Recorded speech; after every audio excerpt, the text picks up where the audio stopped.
Hello दोस्तों, कैसे हैं आप सब। आई होप आप सब अच्छे होंगे और आपकी पढ़ाई अच्छी चल रही होगी। तो मैंने यहाँ पे जीके जीएस में पॉलिटी से अनुसूचियों का क्वेश्चंस लिया है कि अनुसूची से हमारा किस टाइप का प्रीवियस ईयर एग्जाम में क्वेश्चन पूछा हुआ है और कौन से ज़्यादा मोस्ट इम्पॉर्टेंट क्वेश्चंस हैं। तो वर्तमान में भारतीय संविधान में कुल कितनी अनुसूचियाँ हैं? तो 12 अनुसूचियाँ हैं। तो और कितने भाग हैं? 22 भाग हैं। और कितने अनुच्छेद हैं? तो 395 अनुच्छेद है। ये तो बिल्कुल भी, आप यदि पॉलिटी पढ़ रहे हैं तो आपको ये छोटे छोटे क्वेश्चन जो हैं ये बिल्कुल भी याद होने चाहिए। तो वर्तमान समय में, मतलब इस समय में कितनी है? 12। और पहले कितनी थी? तो 8 अनुसूचियाँ थी।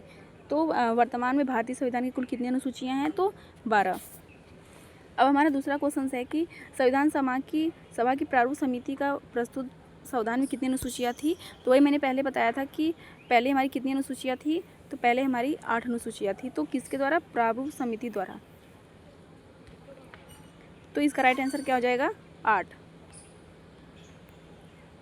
प्रारूप समिति द्वारा कितने संविधान की अनुसूचियों में था? तो 8। ये भी बिल्कुल रटा होना चाहिए। अब वही तीसरा भी यही है कि संविधान सभा द्वारा अंतिम रूप से पारित संविधान में कुल कितनी अनुसूचियाँ थी? तो 8 अनुसूचियाँ थी। जिस टाइप का भी क्वेश्चन पूछे आपको सभी टाइप के क्वेश्चन याद होने चाहिए। और हमारा चौथा प्रश्न है कि मूल संविधान में कितनी अनुसूचियाँ थी? मूल संविधान मतलब पहले जो संविधान सभा द्वारा पारित हुआ था तो उसमें 8 ही अनुसूचियाँ थी। कि संविधान संशोधन द्वारा अधिनियम द्वारा भारतीय संविधान में 9वीं अनुसूची जोड़ा गया था। तो पहला जो हमारा भूमि सुधार से लेकर है, तो एक क्वेश्चन हमारा बहुत बार एग्जाम में पूछ चुका है कि 9वीं अनुसूची किस संविधान संशोधन द्वारा जोड़ा गया था? तो पहला, बिल्कुल भी रट लीजिएगा। और 52वां संविधान संशोधन द्वारा अधिनियम द्वारा 1985 में जब हुआ था तो किस अनुसूची को भारतीय संविधान में सम्मिलित किया गया था? तो 10वीं। दल बदल, द से दल बदल, द से 10वीं। तो कभी कभी 52वां करके पूछता है कि 52वां संविधान संशोधन द्वारा किस अनुसूची को जोड़ा गया था? तो 10वीं। या कभी पूछता है कि जो 92 संविधान संशोधन है या दल बदल जो है किस अनुसूची में है? तो 10वीं। तो जिस भी टाइप से क्वेश्चन पूछिए आपको सभी टाइप से क्वेश्चन याद होना चाहिए। ये जो हमारा छठवां प्रश्न है ये मोस्ट इंपॉर्टेंट है, बिल्कुल भी आपको रटे होने चाहिए।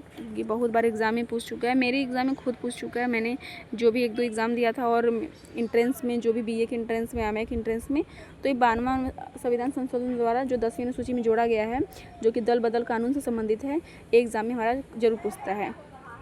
अब हमारा 7वां क्वेश्चन भी मोस्ट इंपॉर्टेंट है।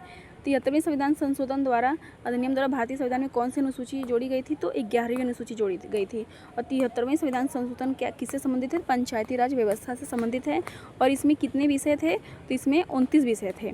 तो ये आप 29 विषय थे, ये भी बहुत बार एग्जाम में पूछ चुका है, तो ये भी आप रट लीजिएगा। अब देखिए, आपको 92वां, 73वां और 74वां बिल्कुल भी रटे होने चाहिए। आप याद करके एक बार देखिएगा, आपके एग्जाम में जरूर देखने को मिलेगा। तो 74वें संविधान संशोधन अधिनियम द्वारा भारतीय संविधान में कौन सी अनुसूची जोड़ी गई थी? तो 12वीं। देखिए, 73वां जब हुआ था तो 11वीं जोड़ी गई थी, जब 74वां हुआ तो 12वीं जोड़ी गई थी। जो 11वीं है हमारा या 73वां जो है हमारा संविधान संशोधन, वो पंचायती राज व्यवस्था से, और जो 74वां है वो हमारा वो नगर पालिका से। किससे? नगर पालिकाओं से संबंधित है। इसमें कितने विषय थे? 29 विषय थे और इसमें 18 विषय थे। तो ये दोनों विषय से भी क्वेश्चन पूछता है, तो दोनों भी आप रट लीजिएगा। अब हमारा 9वां प्रश्न है कि संविधान की द्वितीय अनुसूची का संबंध किससे है? तो महत्वपूर्ण पदाधिकारी से है। मतलब जो अनुसूची से भी हमारा क्वेश्चन पूछता है, तो जो हमारे वेतन और भत्ते दिए जाते हैं तो किस अनुसूची के तहत दिए जाते हैं? तो दूसरी अनुसूची के तहत दिया जाता है। ये भी क्वेश्चन एग्जाम में बहुत बार पूछ चुका है, आपको बिल्कुल भी रटा होना चाहिए। तो दूसरी अनुसूची में क्या है? हमारा पदाधिकारी जो हमारे राष्ट्रपति, उपराष्ट्रपति ये सब हैं, उनके वेतन भत्तों के बारे में है। तो महत्वपूर्ण पदाधिकारियों के वेतन से। भारतीय संघ में शामिल राज्यों, संघ शासित क्षेत्रों का उल्लेख भारतीय संविधान में किस अनुसूची में है? तो प्रथम अनुसूची में है। और प्रथम सूची में भारत राज्यों का संघ है, ये भी कहा गया है। तो प्रथम अनुसूची में भारतीय राज्य संघ और संघ शासित प्रदेश है। इसका राइट आंसर क्या हो जाएगा? ऑप्शन ए, प्रथम अनुसूची। अब हमारा नेक्स्ट है, अब हमारा 11वां प्रश्न है कि राष्ट्रपति, राज्यपाल एवं सर्वोच्च न्यायालय तथा उच्च न्यायालय के न्यायाधीशों, संसद तथा राज्य विधानमंडलों के अधिकारियों, भारत के नियंत्रक जो सीएजी हमारे होते हैं, महालेखा परीक्षक आदि के वेतन के संबंध में प्रावधान संविधान की किस अनुसूची में किया गया है? तो दूसरी। अभी नेक्स्ट था, तो अभी सॉरी मैंने गलती से बता दिया कि उपराष्ट्रपति, तो उपराष्ट्रपति का वेतन द्वितीय अनुसूची से नहीं दिया जाता है, उसको संचित निधि से दिया जाता है, तो उसका एक अलग है। तो उपराष्ट्रपति का वेतन में भत्ते नहीं दिया जाता है, आपको अपवाद में याद रख लेना है। भारतीय संविधान की तीसरी अनुसूची का संबंध किससे? तो शपथ एवं प्रतिज्ञान, मतलब जो भी हमारे राष्ट्रपति उपराष्ट्रपति शपथ लेते हैं तो किस अनुसूची के तहत लेते हैं? तो तीसरी। आपको जो इम्पोर्टेंट अनुसूची मैं बताऊंगी आप बिल्कुल भी रख लीजिएगा, जैसे दूसरी अनुसूची वेतन एवं भत्ते से, और तीसरी अनुसूची शपथ एवं प्रतिज्ञान से। शपथ आप याद कर लेंगे फिर भी आपका सही हो जाएगा, तो आप बिल्कुल भी रटा होना चाहिए कि तीसरी अनुसूची में क्या है? शपथ। अब हमारा 13वां प्रश्न है कि संविधान की किस अनुसूची में प्रत्येक राज्यों तथा राज्य संघ क्षेत्रों के लिए राज्यसभा के स्थानों के आवंटन की सूची। मोस्ट इंपॉर्टेंट, आप स्टार लगा लीजिए, बिल्कुल भी रट लीजिएगा।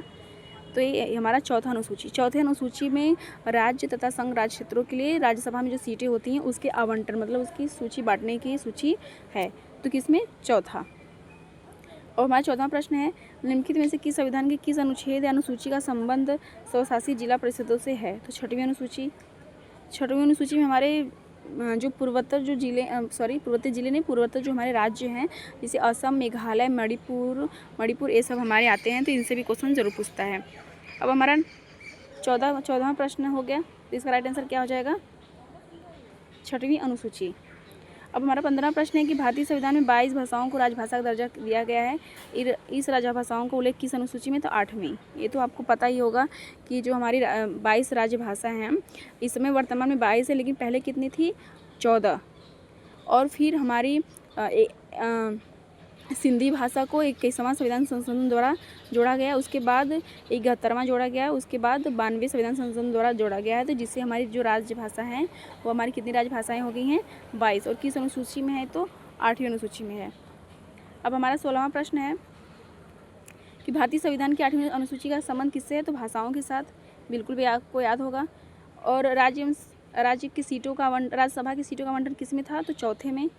जब भी आप पढ़िए तो जो इसका ऑप्शन है उसके बारे में भी जरूर पता होना चाहिए।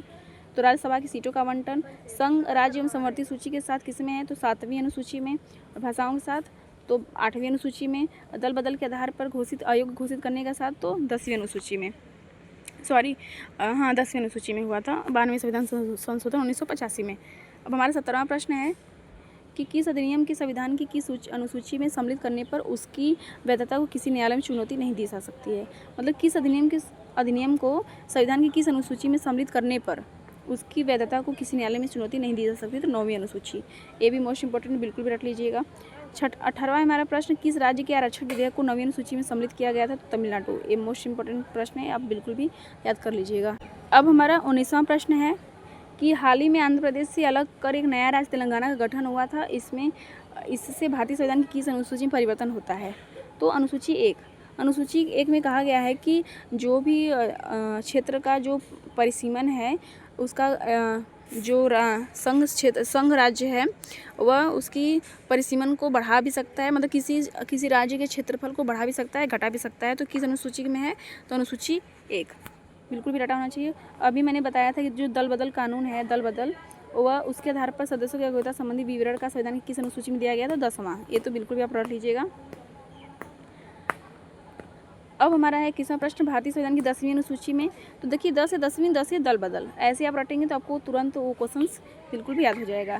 संविधान की 6वीं अनुसूची में निम्नलिखित में किस राज्य में लागू नहीं होती है? तो मणिपुर, क्योंकि उसमें 6 राज्य हैं, असम, मेघालय, त्रिपुरा, मिजोरम और एक है, अभी मुझे याद नहीं आ रहा है, लेकिन है, तो आपको बिल्कुल भी याद होना चाहिए। तो उसमें मणिपुरी, पूर्वोत्तर राज्य का जो मणिपुरी है वो मणिपुर नहीं है। भारत के संविधान की अनुसूची तथा उसके विषय में निम्नलिखित युग्मों में कौन सा सम्मिलित नहीं है? तो कौन सा नहीं है? नहीं पे आपको ध्यान देना है। कभी कभी ऐसा होता है कि नहीं पर ध्यान मत दो तो पहला ही क्वेश्चन सही मिल जाता है, तो हम उसको टिक कर देते हैं। तो देखिए 8वीं अनुसूची हमारा भाषा है, 22 भाषाओं का उल्लेख है, ये बिल्कुल भी सही है। और 4थी अनुसूची में राज्यसभा के स्थानों का आवंटन है, ये भी सही है। 10वीं अनुसूची भी ऊपर था, दल बदल, ये भी सही है। लेकिन जो शपथ एवं प्रतिज्ञान है किस में है? तीसरी अनुसूची में। किसमें? तीसरी में है। दूसरी अनुसूची में क्या है हमारा?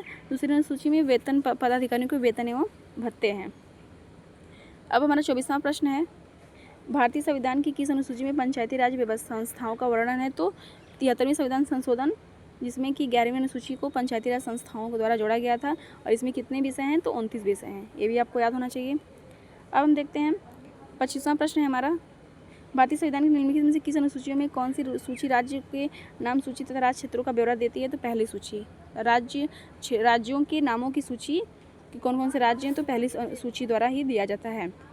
अब हमारा 26वां प्रश्न है कि निम्नलिखित में से कौन सा कथन चौथी अनुसूची में का सही वर्णन किया गया? तो अभी मैंने ऊपर ही बताया था कि जो राज्यसभा के स्थानों का जो आवंटन है वो किस में है? चौथे में है। तो ये भी आपको याद होगा।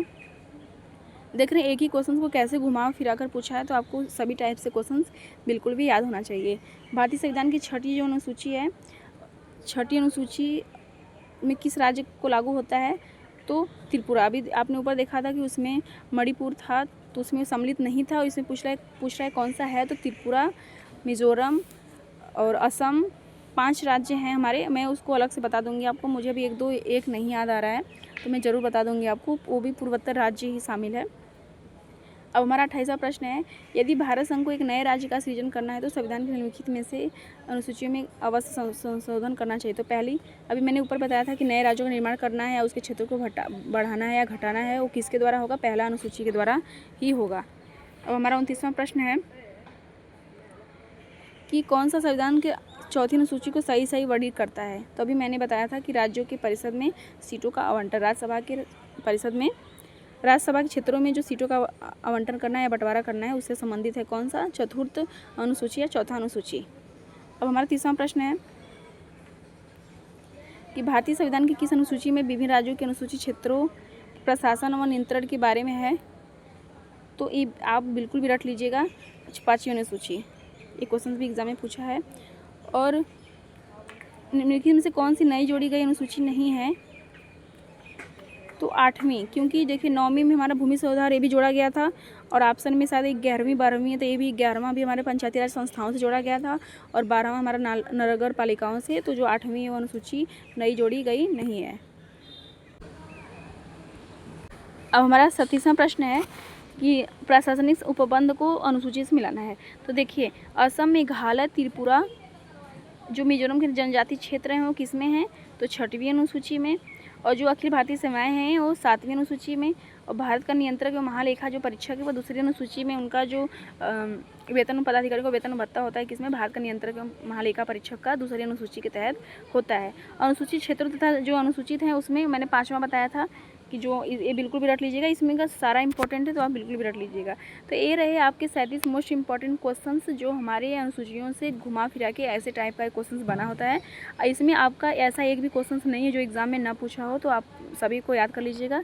ऑल दी बेस्ट आप सभी को।